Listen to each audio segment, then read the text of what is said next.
तर रांगा लावून देखील गॅस सिलेंडर मिळत नसल्यामुळे नागरिक हैराण झालेले आहेत। भंडाऱ्याच्या वरठीमध्ये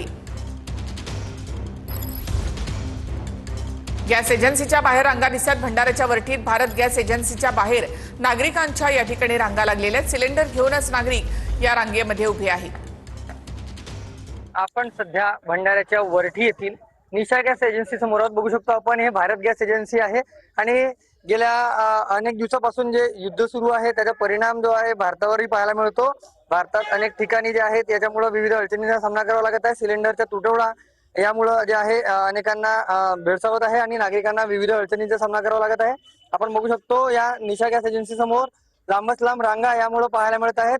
जिल्हा पुरवठा अधिकारी जरी म्हणत असले की सिलेंडरचा साठा पुरेसा आहे, मात्र जिल्ह्यात अनेक ठिकाणी जे आहेत अशा प्रकारे सिलेंडरच्या लांब रांगा पाहायला मिळतात। ओटीपी साठी त्यांना ओटीपी येत नाही वेळेवर।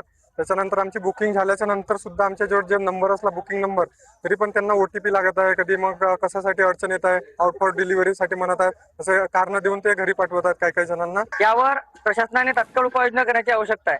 रुपेश सपाटे, T9 मराठी।